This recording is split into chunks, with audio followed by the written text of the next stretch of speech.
একদম ঝটপট একটা জলপাই মাখা আপনাদের সাথে শেয়ার করব, আর এটা খেতে অসম্ভব মজা হয়েছে। তো এটা যদি আপনারা একবার ভর দুপুরবেলায় খেতে পারেন তাহলে কিন্তু এর স্বাদ মনে থাকবে সারা জীবন। সত্যি কথা বলতে এই ভর্তাটা কিন্তু অসম্ভব মজা হয়েছিল। বাই দ্য ওয়ে, আসসালামু আলাইকুম everyone, welcome back to my Naba Islam kitchen.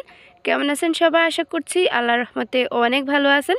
তো চলুন একদম সিম্পলভাবে শেয়ার করছি এই ভর্তাটি, আপনাদের আশা করছি অনেক ভালো লাগবে। তো প্রথমেই কিন্তু এখানে আমি 3টি একদম কচি সাইজের আমরা নিয়েছি, আর এখানে কতগুলো জলপাই নিয়েছি। আপনারা চাইলে শুধুমাত্র জলপাই দিয়েও এটা করতে পারেন, তবে আমড়াটা দিলে কিন্তু অনেক বেশি মজা হয়। তো এই ছোট সাইজের আমড়াগুলো কিন্তু এখন একটা ফিলারের সাহায্যে আমি চামড়াটা সরিয়ে নিচ্ছি। আপনারা চাইলে কিন্তু এটা বটি কিংবা ছুরির সাহায্য করে নিতে পারেন, তবে আমার কাছে এটা এভাবেই ইজি মনে হয়েছে। তো এভাবেই কিন্তু আমি করে নিয়েছি, আর অবশ্যই কিন্তু এগুলো ভালো করে আগে ক্লিন করে নিতে হবে। এই আমড়ার মাঝে কিন্তু প্রচুর পরিমাণে ময়লা থাকে।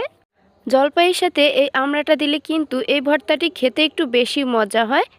তো আমার খোসা ছাড়ানো হয়ে গিয়েছে, আমি কিন্তু আরও একবার পানি দিয়ে ধুয়ে এটা ক্লিন করে নিয়েছি। এবার আমি দেখতেই পাচ্ছেন একটা গ্রেটার নিয়েছি, আর গ্রেটারের যে মোটা অংশটা আছে সেটা দিয়ে কিন্তু আমি গ্রেট করে নিয়েছি। চিকুনটা দিলে কিন্তু একদম মিহি হয়ে যাবে, খেতে ভালো লাগবে না।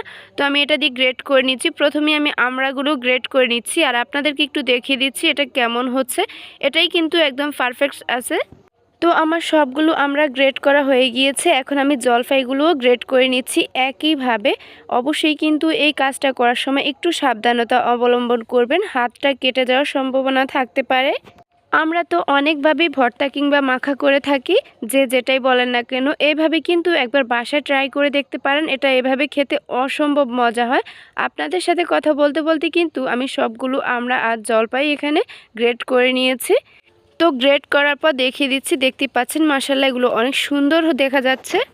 এখন আমি কতগুলো ইনগ্রেডিয়েন্টস অ্যাড করে দিচ্ছি। তো এখানে মোটামুটি 2 টেবিল চামচ পরিমাণ বাটালি গুড় ইউজ করেছি, আপনারা চাইলে আখের গুড় ইউজ করতে পারেন। মরিচ গুঁড়া ব্যবহার করেছি হাফ চা চামচ, 1 চিমটি পরিমাণ লবণ নর্মাল, আর এখানে বিট লবণ ইউজ করেছি হাফ চা চামচ। চাট মশলা ইউজ করেছি এখানে আমি 1.5 চা চামচ পরিমাণ। মোস্ট ইম্পর্টেন্ট কাসুন্দি ব্যবহার করেছি এখানে মোটামুটি 2 চা চামচ পরিমাণ হবে।